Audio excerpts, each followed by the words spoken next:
is consciousness itself. Questioner: I was lucky to have holy company all my life. Is it enough for self-realization? Maharaj: it depends what you make of it. Questioner: I was told that the liberating action of satsang is automatic.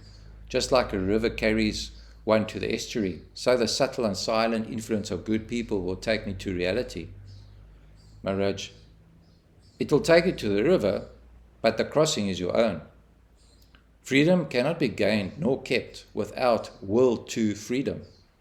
You must strive for liberation. The least you can do is uncover and remove the obstacles diligently. If you want peace, you must strive for it. You will not get peace just by keeping quiet. Questioner: a child just grows. He does not make plans for growth, nor has he a pattern, nor does he grow by fragments. A hand here, a leg there. He grows integrally and unconsciously. Maharaj: because he is free of imagination.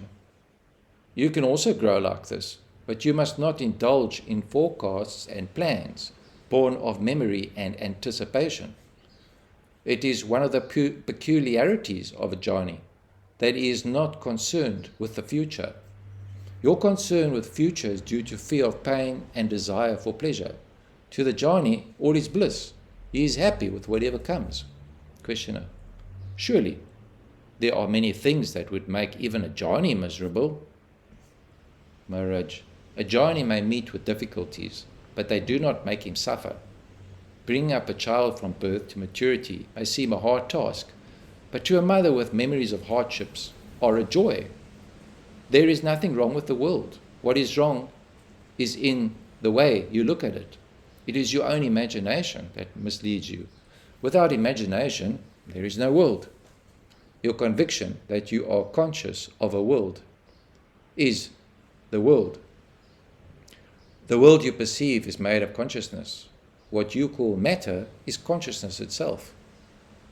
You are the space, Akash, in which it moves, the time in which it lasts, the love that gives it life. Cut off imagination and attachment, and what remains? Questioner: the world remains, I remain. Maharaj: yes, but how different it is when you can see it as it is, not through the screen of desire and fear. Questioner: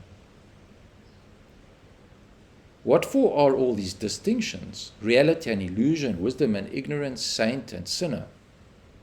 Everyone is in search of happiness. Everyone strives desperately. Everyone is a yogi and his life a school of wisdom. Each learns his own way, the lessons he needs. Society approves of some, disapproves of others. There are no rules that apply everywhere and for all time. Maharaj: in my world, love is the only law. I do not ask for love, I give it. Such is my nature. Questioner: I see you living your life according to a pattern. You run a meditation class in the morning, lecture and have discussions regularly. Twice daily there is worship, puja, and religious singing, bhajan, in the evening. You seem to adhere to the routine scrupulously. Maharaj: the worship and the singing are as I found them, and I saw no reason to interfere. The general routine is according to the wishes of the people with whom I happen to live or who come to listen. They are working people with many obligations, and the timings are for their convenience. Some repetitive routine is inevitable. Even animals and plants have their timetables. Questioner: yes, we see a regular sequence in all life. Who maintains the order? Is there an inner ruler, or who lays down laws and enforces order? Maharaj: everything moves according to its nature. Where's the need of a policeman? Every action creates a reaction which balances and neutralizes the action. Everything happens, but there is a continuous cancelling out, and in the end, it is as if nothing happened. Questioner: do not console me with final harmonies. The accounts tally, but the loss is mine. Maharaj: wait and see. You may end up with a good profit, enough to justify the outlays. Questioner: There is a long life behind me, and I often wonder whether its many events took place by accident or there was a plan. Was there a pattern laid down before I was born by which I had to live my life? If yes, who made the plans and who enforced them? Could there be deviations and mistakes? Some say destiny is immutable and every second of life is predetermined. Others say that pure accident decides everything. Maharaj, you can have it as you like. You can distinguish in your life a pattern or see merely a chain of accidents. Explanations are meant to please the mind. They need not be true. Reality is indefinable and indescribable. Questioner, Sir, you are escaping my question. I want to know how you look at it. Wherever we look, we find structure of unbelievable intelligence and beauty. How can I believe that the universe is formless and chaotic? Your world, the world in which you live, may be formless, but it need not be chaotic. Maharaj, the objective universe has structure, is orderly and beautiful. Nobody can deny it. But structure and pattern imply constraint and compulsion. My world is absolutely free. Everything in it is self-determined. Therefore, I keep on saying that all happens by itself. There is order in my world too, but it is not imposed from outside. It comes spontaneously and immediately because of its timelessness. Perfection is not in the future, it is now. Questioner, does your world affect mine? Maharaj, at one point only, at the point of the now. It gives it momentary being, a fleeting sense of reality. In full awareness, the contact is established. It needs effortless, unself-conscious attention. Questioner, is not attention an attitude of mind? Maharaj, yes, when the mind is eager for reality, it gives attention. There is nothing wrong with your world. It is your thinking yourself to be separate from it that creates disorder. Selfishness is the source of all evil. Questioner, I'm coming back to my question. Before I was born, did my inner self decide the details of my life, or was it entirely accidental and at the mercy of heredity and circumstances? Maharaj, those who claim to have selected their father and mother and decided how they are going to live their next life may know for themselves. I know for myself, I was never born. Questioner, I see you sitting in front of me and replying my questions. Maharaj, you see the body only, which, of course, was born and will die. Questioner, it is the life story of thus body-mind that I am interested in. Was it laid down by you or somebody else, or did it happen accidentally? Maharaj, there is a catch in your very question. I make no distinction between the body and the universe. Each is the cause of the other. Each is the other in truth. But I am out of it all. When I'm telling you that I was never born, why go on asking me what were my preparations for the next birth?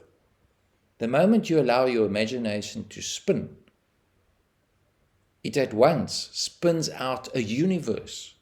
It is not at all as you imagine, and I am not bound by your imaginings. Questioner, it requires intelligence and energy to build and maintain a living body. Where do they come from? Maharaj, there is only imagination. The intelligence and power are all used up in your imagination. It has absorbed you so completely that you just cannot grasp how far from reality you have wandered. No doubt imagination is richly creative. Universe within universe are built on it. Yet they are all in space and time, past and future, which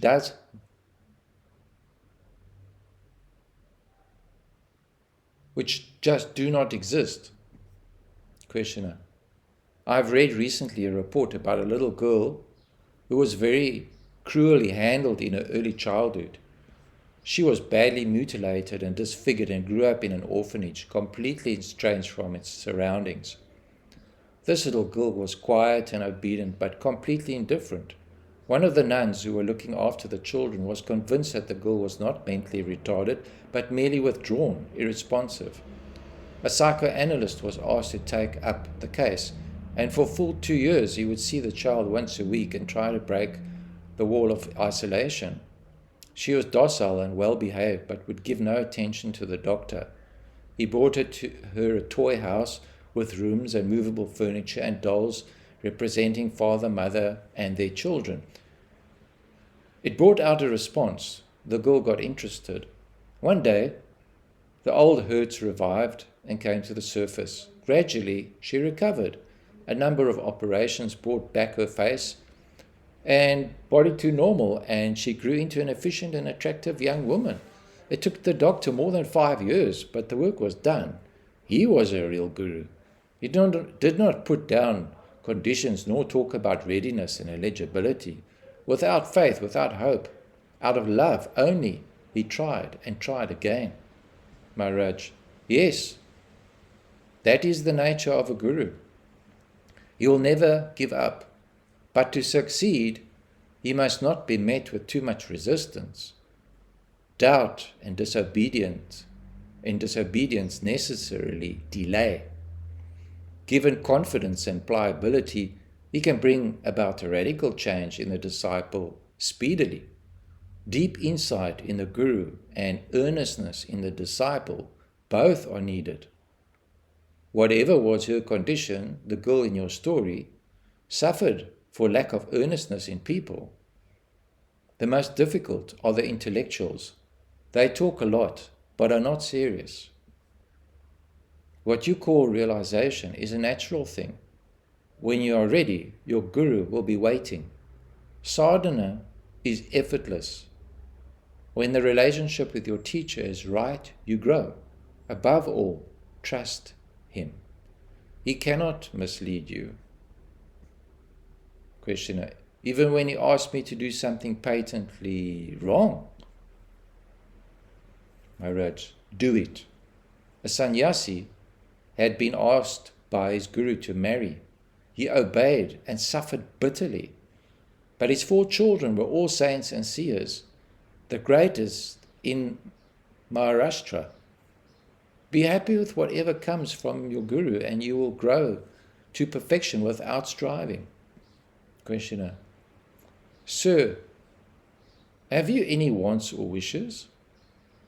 Can I do anything for you? Maharaj, what can you give me that I do not have? Material things are needed for contentment, but I'm contented with myself. What else do I need?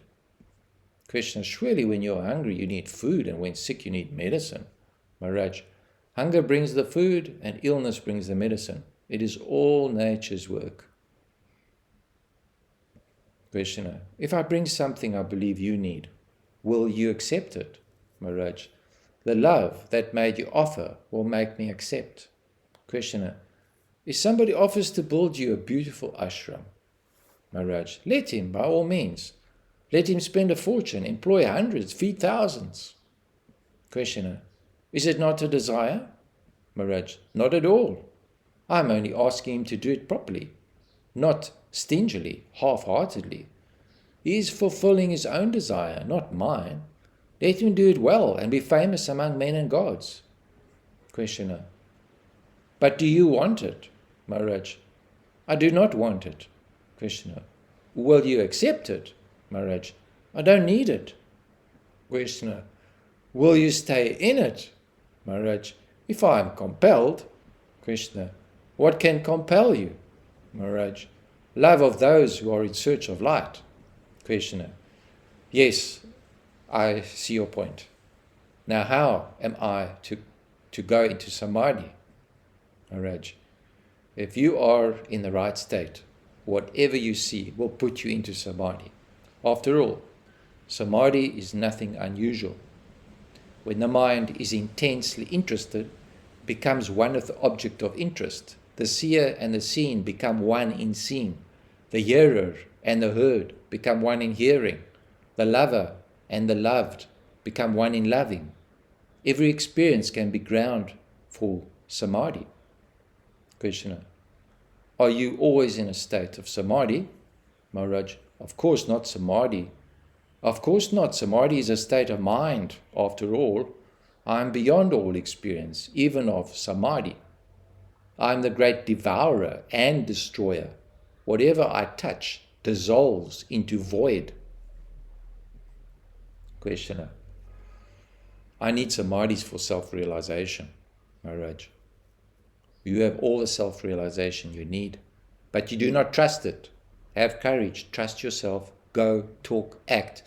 Give it a chance to prove itself. With some realization comes imperceptibility, but somehow they need convincing. They have changed, but they do not notice it. Such non-spectacular cases are often the most reliable. Questioner: can one believe himself to be realized and be mistaken? Maharaj: of course. The very idea I am self-realized is a mistake. There is no I am this, I am that in the natural state.